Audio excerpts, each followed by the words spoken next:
Good morning, ladies and gentlemen, and thank you, Vijay, for the warm introduction. And Venkatram gave a good overview. Why I am standing before you, before CISA professionals, is to enhance the skills. I'm a CFE, CA, fraud examiner, etc. I have to learn from you. Similarly, you have to learn from me. A stage has come, we all have to work together, basically. And I'm going to share with you quickly what is the overview. Economic offenders enriching by exploiting the loopholes in the system, exploiting technical weaknesses and loopholes. This is where CISAs can play a prominent role in preventing the frauds, in strengthening the systems. That's what we are meant for. But how do you study the systems from the financial perspective? I have to work with you. Similarly, you have to work with me. I have to take from you, you have to take from me. Exploiting technical weakness is a critical thing for the today's session, and misusing the opportunity is extended by the state to the citizens for their economic prosperity. For example, we had an empirical study. Premnath was sharing with me. The empirical study revealed that there are huge funds allocated over successive budgets from central government to bring up the northeast of our country at par with the other parts of the country. And surprisingly, 80 to 85% of the subsidies given to Northeast were misutilized. No industry came up, but subsidies went. Nothing positive happened. Subsidies themselves were eaten away.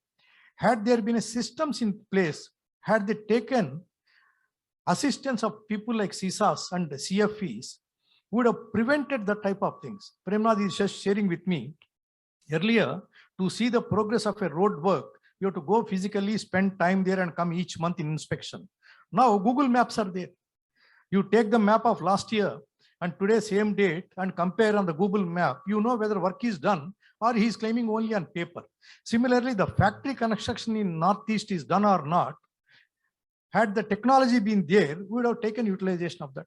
And of course, violation of established norms is all, and fiscal laws also is one of the things contributing to enable the fraudster to accumulate money, wealth, illicit profit at the cost of gullible public. Of course, this generally I share with you always. Overview: corporate frauds, financial statement frauds, institution frauds, identity theft, NBFC frauds, money laundering, shell companies. CISAs can play great role in putting red flag system in place to identify a shell company by using the technology. Okay. And cyber frauds, of course, next generation. Commercial terrorism, though it is a very interesting facet, I am not going, it is a future crime.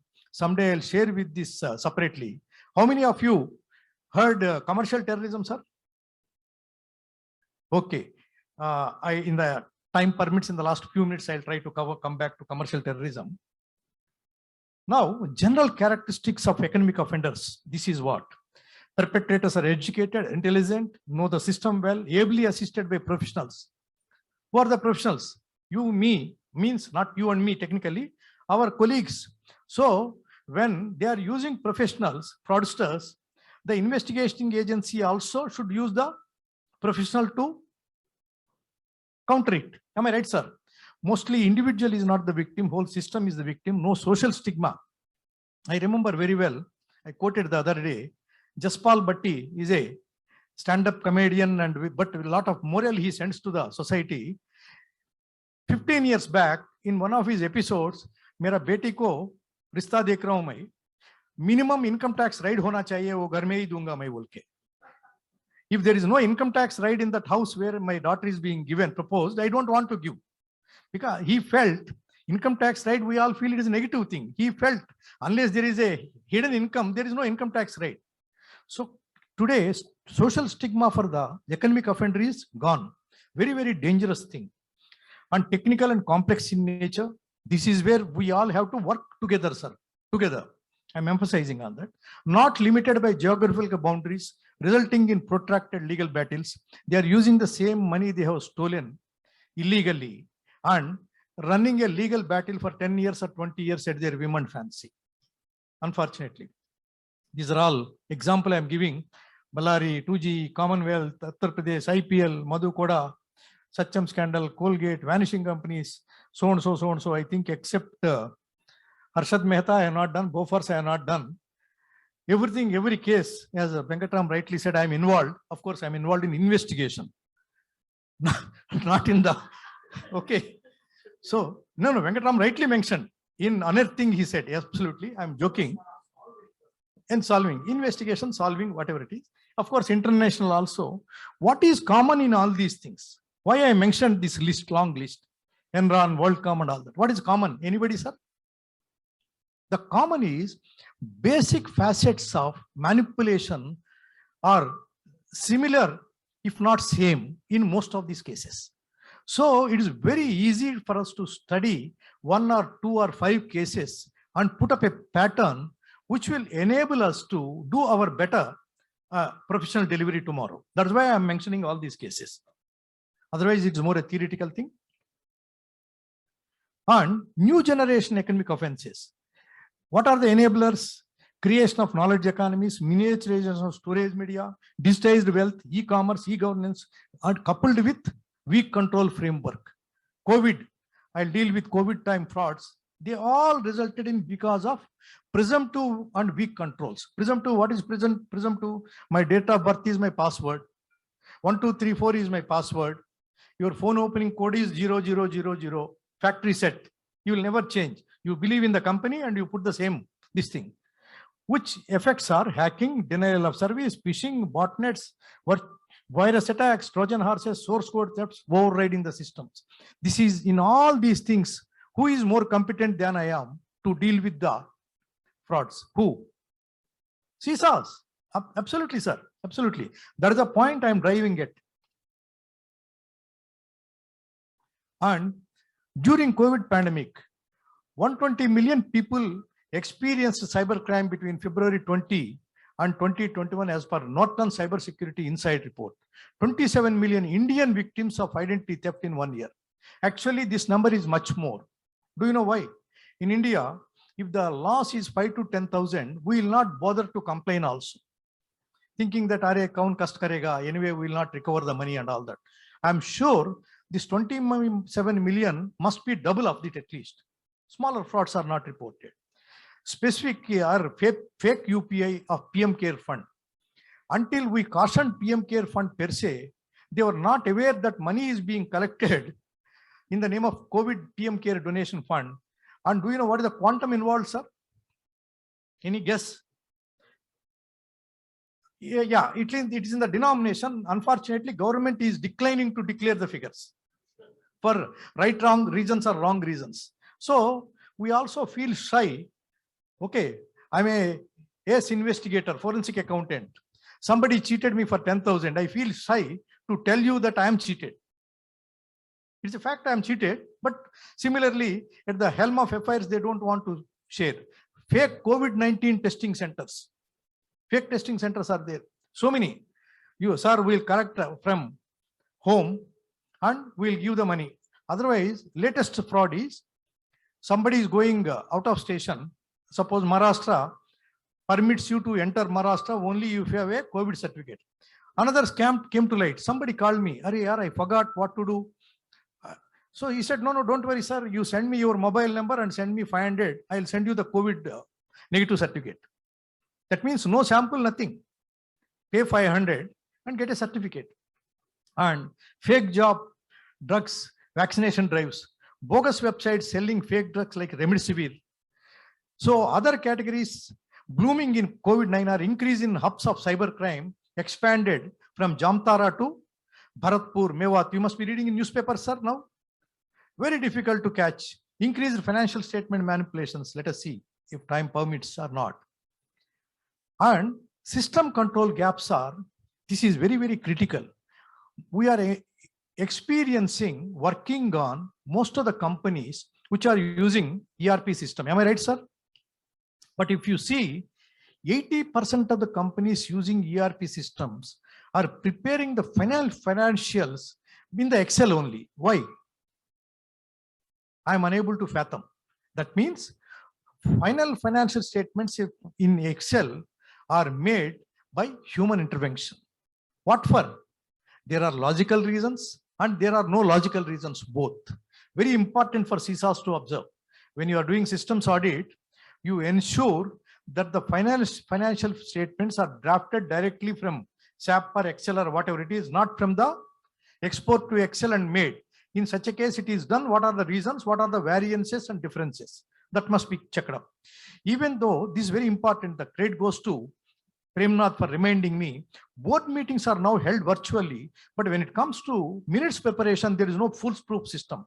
There is a very recent case of a company secretary being arrested in a bank fraud case by Hyderabad police. Do you know what is the reason, sir?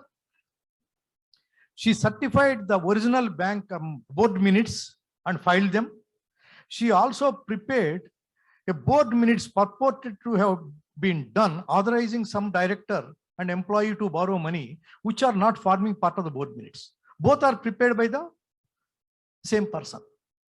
So virtual board meetings are treasure trove of information for you all in investigation and strengthening the systems. Ensuring authenticity of the documents being generated from system, submitted to various agencies, etc., is also very, very crucial. Are you in CISA information system audit? I found you are doing system audit, but you are not verifying the authenticity and the protocol for submitting documents to outside agencies. You are feeling your role is limited to strengthening the system within the entity. Am I right or wrong, sir? I'm not here to point out fingers. I'm here to share with you what lacunas I observed, which you can plug to enhance your skills in delivering a better job.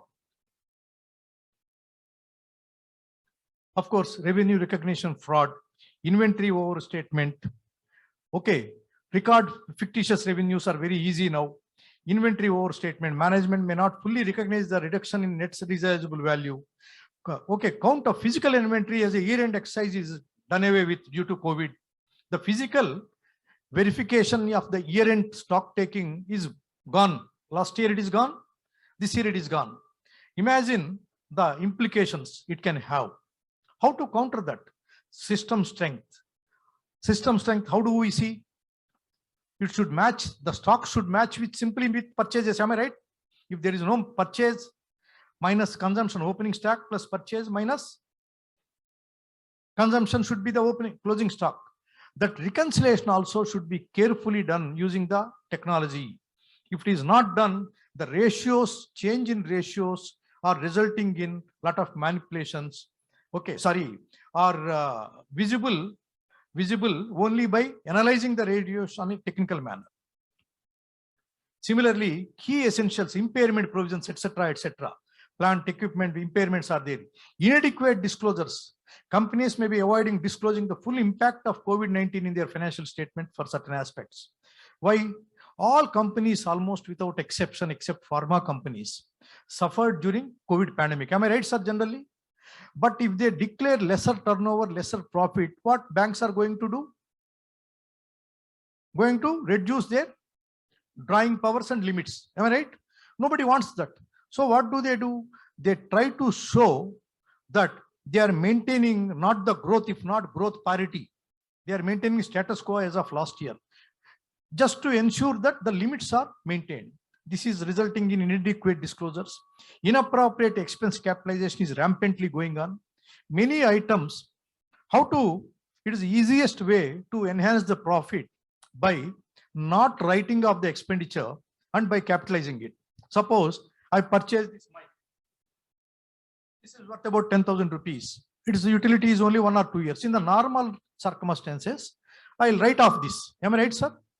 So if I write off this, what is happening? My expenses are up. My profit is less. Am I right? My reserves are less. There is no addition to my assets.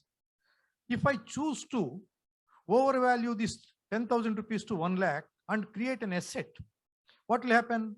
My expenses are understated. My profits are overstated. My net worth is overstated. My eligible bank borrowing limit also will be up. With one simple manipulation, I'm managing. So this sort of capitalization of expenditure structure also is going on in my observation during period. Sir, this is very important for the CSAs, information system auditors. Every economic offender, as a investigator, having seen so much, I observe, like any investigation, suppose there is a murder, what do people see, sir? People see the drag mark of the body. In case somebody is murdered somewhere, they'll dump the body in a car tire marks, shoe marks, footprints. Footprints of crime are critical in investigation of economic offenses, and footprints of crime are important for the system auditor to strengthen the system also. What are they? Accounting package entries. What is important in accounting package entry is anybody bypassing, overriding, and frequently correcting the entries already made. It is a red flag for you in the system audit. Entries in ERP system being changed or tinkered with on a frequent basis as a practice rather than an exception. Anybody can do a mistake, sir. I can do a mistake. I can rectify 2-3 mistakes in 1 month. I am rectifying in the name of rectifying. I am doing 2-3 rectification entries every day. Isn't it a red flag for information system auditor? That should be observed. Bank operations, income tax returns, registrar of company returns, minute books, emails, business correspondence. Coming to emails, in Vijay Mallya case, we had a challenging task of vetting 1 lakh emails.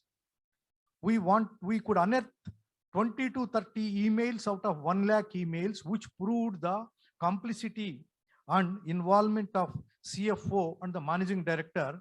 How many emails were culled down from 1 lakh? 1 lakh emails are studied. Did we study physically, sir?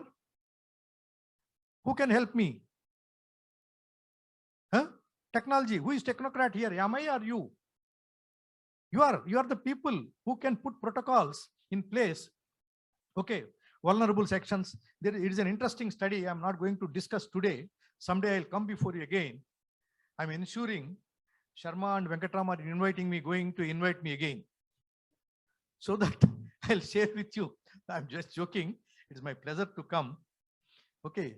And VAT, GST returns, social media, business travel, related party transactions.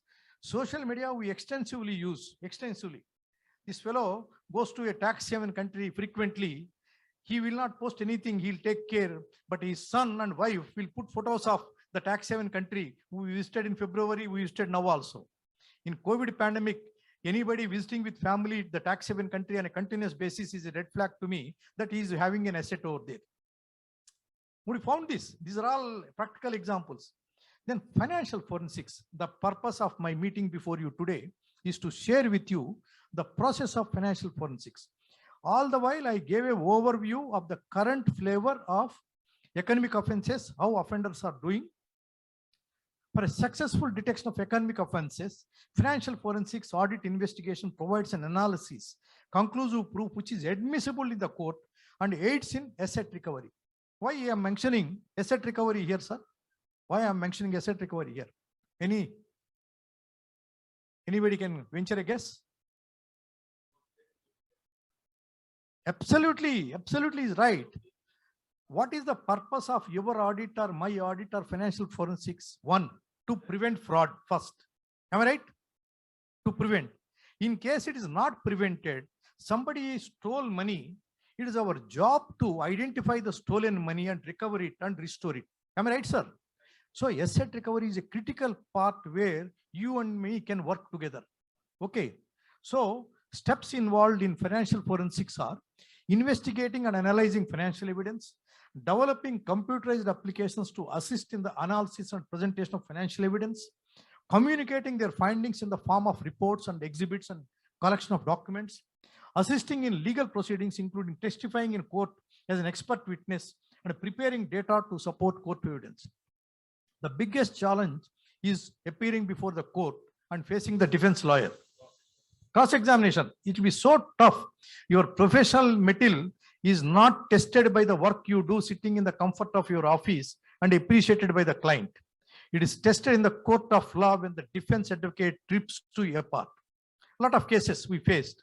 Okay, Chandra will agree with me. One of the main cases for police we were discussing, am I right? So defense is going to be very important part.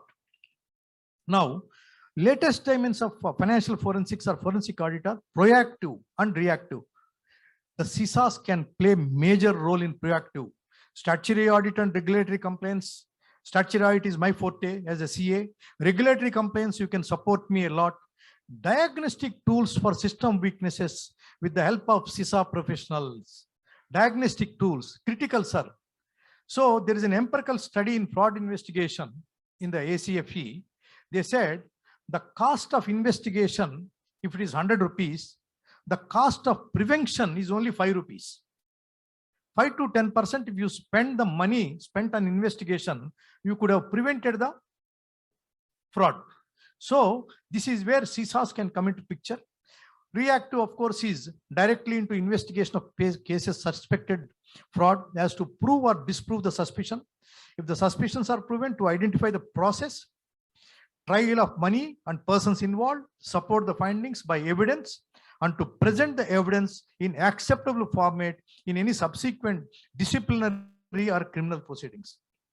Lot of private sector entities are also having internal investigations, internal vigilance cases today, where CISAs can work with CFEs and CAs and contribute a lot, particularly where you are working. Now, how should a forensic IS auditor think as a part of reactive approach? You and me are working together, sir. How? What is the nature of work environment? Are the controls and systems taken seriously or as a formality? Many a time I found they appoint a system auditor. Why do they appoint a system auditor, sir? Any idea? Who will appoint? Why do you appoint them? Monacharya. Yeah, it is more a formality for ticking. Is there any system auditor is in the company or not? To say, yes, you are appointing. You are not going through the report. You are not sitting with him. You are not using. Okay, put to proper use. Take a famous case of Sacham Computer Service Limited. PwC, who are statutory auditors, though it's a conflict of interest, their same firm was appointed to do system audit. The system auditor, who is also a partner of PwC in a system audit wing, pointed out there are system weakness controls which can lead to fraud. He used the word which can lead to fraud. He is not taken to the board per se as such by the statutory auditor. They tweaked in presenting before the board. So why did Sacham appoint a system auditor in such a case? Process, tick process. Is there a system audit? Is the report submitted? Have you considered it? Yes, tick, tick, tick. Ho gaya. So ensure that your report is not taken on a tick box approach report. Okay, sir. What are the weakest links in the system? What control systems can be bypassed by the persons handling and authorizing?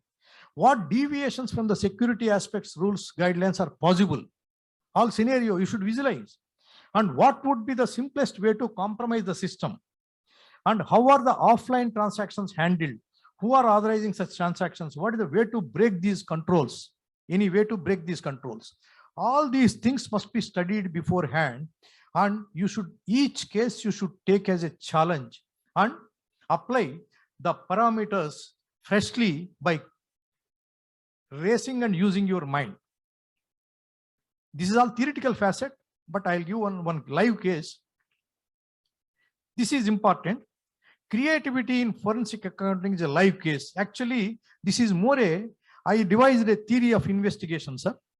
What is it? In forensic audit, you should also use in CISA, what, where, how theory. What is this theory, sir?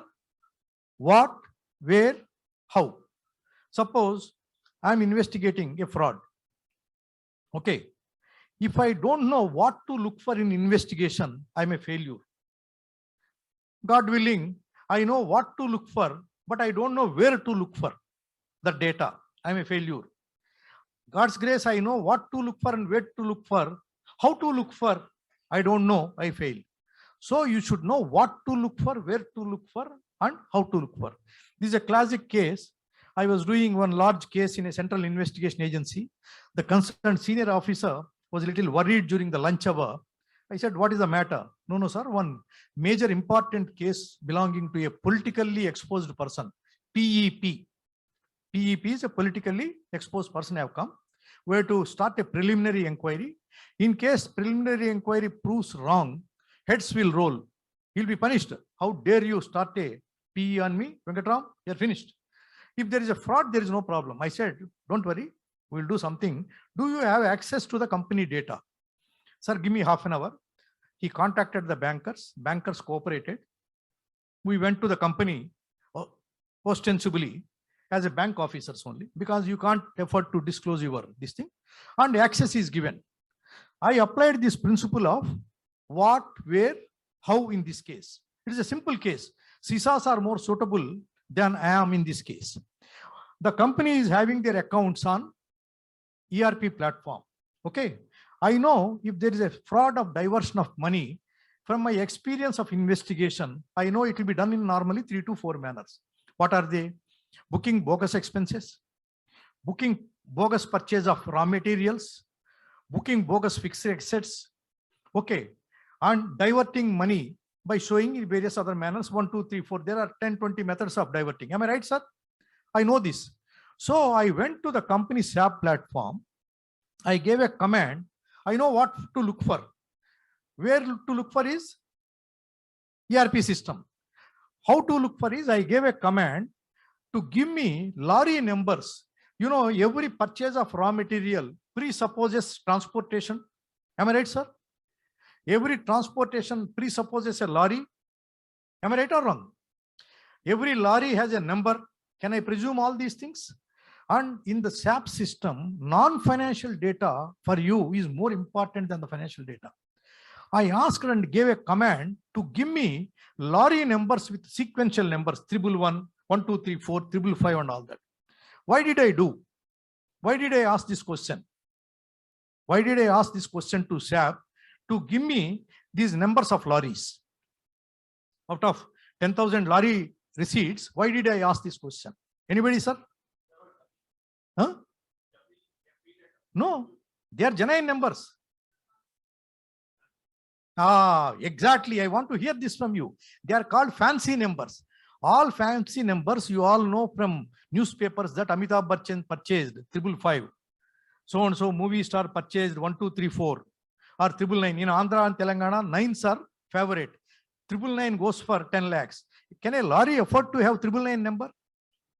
No. So why did somebody feed 999 number in SAP system lorry number? They are all intelligent people than you and me. A fraudster, why did you do? There is a concept called in fraud investigation, fraud comfort zone. A fraudster who is preparing the bogus invoices on a daily basis, someday or other gets bored, he won't apply his mind, he'll simply punch 111. You need not even look at the keyboard, 555, 666. You need not apply your mind. Someday or other, the fraudster must have gone into a comfort zone and typed these numbers. The moment I asked this command, we got about 40 cases of fancy numbers of lorries. I said, the case is over. The officer said, sir, ho gaya? Arre, chalo, chalenge. Our work is over. We came back, we started the regular case and started the investigation with this. We proved that 150 crores worth of bogus raw material is purchased. How did we identify? By identifying the fancy numbers of the lorries. What is the theory applied here? Protocol. What? I know I'm looking for bogus purchase of raw materials. Where to look for? Look for in the SAP system. How to look for? I gave a command to give me the fancy numbers. Remember this principle in your day-to-day life. What, where, how? Simple tricks. Is it clear case? Yeah. So this is what is part of the financial forensics. Now, money trail investigation. Money trail doesn't mean that money trail alone. Actually, I'm using here not the money trail. I'm using the non-financial data to supplement me in my investigation. And I have 10 minutes more. Absolutely. I hope it is interesting to you all. Yeah. Now, this is my favorite case. I would have quoted earlier also. Today, I tweaked it specifically for CISAs. Company AGM notice there is a search conducted by a National Investigation Agency, okay, National Anti-Corruption Agency, on the premises of a senior All India Service officer. This officer is very powerful, known to have been indulging in corrupt practices, okay, and he arranged his affairs so well and intelligently that Nothing material was found in his house. No cash, no asset papers, no jewelry, nothing. Everything is perfectly made up, perfectly. Unfortunately, in the papers, there is an old AGM notice of a company was found. What is AGM notice, friends? Annual General Body. Every company incorporated in the country must have conduct a AGM. Am I right, sir? So this AGM notice told me that there is somebody in this house who is either a shareholder or a director or interested in this company. Otherwise, why should some AGM notice be found in my house? No rational. Am I right, sir? So with that, we started the financial forensics. How we are done? With the AGM notice, we went to ROC website. Company details, steps and findings, methodology. I am mentioning here. These are the steps, these are the findings. The company details were typed in the ROC website, revealed the names of directors who happen to be these officers' family members. ROC website is an open website. You can go sitting here itself, investigate a company by typing the name. Am I right or wrong? This is what he's going to cover in the evening. Open source investigation. This is a first part is how what extent open source investigation I'll share. So methodology from Government of India, Ministry of website, MCA government in, even available on many commercial sites like Toffler, Juba Corp, etc., etc. These are all available publicly. Premnath has given a beautiful demonstration the other day in some other forum. Next, when directors' name are flashed in the ROC website, every director will have a DIN number. I need not tell you, you are all colleague professionals. What is DIN number, sir? Directors identification number. So, and carried DIN based further searches from MCA portal. Where did I carry this search, sir? MCA website. When this is carried, about DIN based searches revealed the names of 8 other companies in which the same persons are directors. We don't have any inclination earlier that these people are directors, then leave alone the fact that these people are directors in 8 other companies. MCA portal. Details relating to additional 8 companies unearthed that those were spread over several states. These companies are, he has taken care not to register any company in the cadre in which he is working. Suppose he is from Andhra and Telangana. He incorporated all the companies in Maharashtra, Gujarat, Delhi, West Bengal, etc. Okay. Now, next step is ascertaining who are the owners of the company by checking the shareholding pattern. Where do I verify, sir? Same MCA website will give me the details of shareholding in the annual return and the original shareholding pattern also. Logging into MCA portal, payment of nominal fee, we can download. Unearthed the fact that these officers' family members invested in these companies as shareholders. Checking the shareholding pattern in downloaded forms. Unearthed the fact that monies are further invested in real estate and share market from these companies. Detailed analysis of balance sheets, spindle account, notes to accounts, etc. Checking the bank account details of the companies. Up to this penultimate point, we did not leave our office. It is the entire work is done sitting within our own office by using the ROC website. Now we went to we asked the investigation agent to obtain bank statements in Excel form, in certain formatting. That's where you can come and help me in technology. Identification of bank details of individual bank accounts, etc., was flown into company account. Analysis of company identification relevant credit entries corresponding bank account number, tracking the details, etc., was done in the methodology. And this is all done with the help of people like Premnath, who are experts in putting the data, date, check number, account number, transaction date, etc. Who can help me in this? CISAs, you can help better me. I mean, you are better than I am. So, and identified staggered cash deposits into these closed accounts. Then analysis of bank statement data was obtained in PDF TX form, converted the same into Excel format using various Excel-based commands, including sorting, filtering, VLOOKUP, identified proceeds being sent to real estate companies, share market, etc. So mapping these amounts with income tax returns, property returns was done. Evidence gathered from bankers, original bank statement, digital copies was taken. Thus, the financial forensics led from AGM notice to ROC, ROC to directors, directors to DIN number to other directorships, other directorships to other company shareholding pattern to bank accounts to IT returns to amount. The total amount unearthed invested by him is 15 crores with a current market value of 100 crores. Court perfectly accepted our forensic audit report and attached the properties of 100 crores, and officer is convicted. This is what financial forensics is, nothing else. Can't you do, sir? You can also do, but we have to do jointly. The day have come that we should all work together in preventing and containing and identifying the proliferation of assets and this thing. This is a thematic.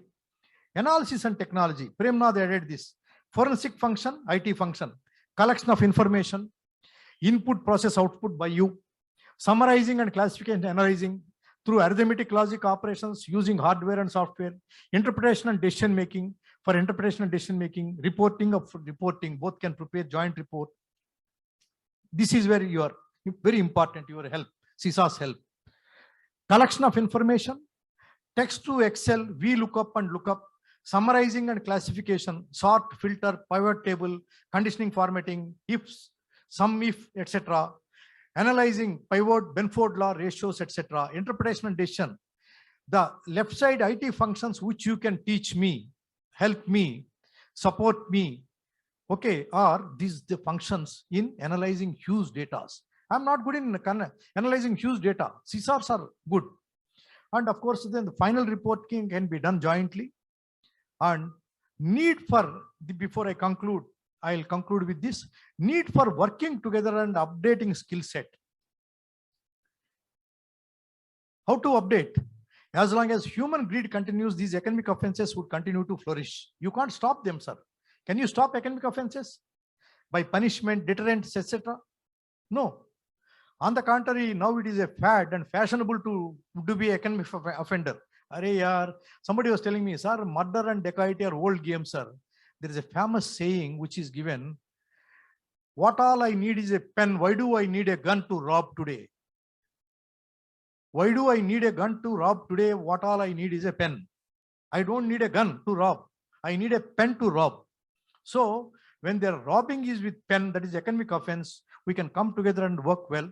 Vulnerabilities in the system control are enablers and they have to be monitored at all times, and any gaps to be immediately identified and fixed. Best we can do is to set up a sound conceptual framework, sound standards which are subject to review at all times, particularly in the dynamic environment we are in. Suppose we are learning everything today. Is it static or dynamic, sir? Very dynamic. So tomorrow it will change. Fraudster will come and do something else. Again, you have to use your brain. So on checklist, tick-based IS audits supposed to be revisited. Don't misunderstand me, sir. Tick-based IS audit system should be gone. Management should be discouraged to tick-based. You also should discourage yourself to tick-based and contribute. Professional coordination is the need of the hour, and there should be an interdisciplinary knowledge and sharing updation like we are doing today. Thanks for inviting me. We are sharing, and be aware by continuous learning. I'm open for any few questions, sir.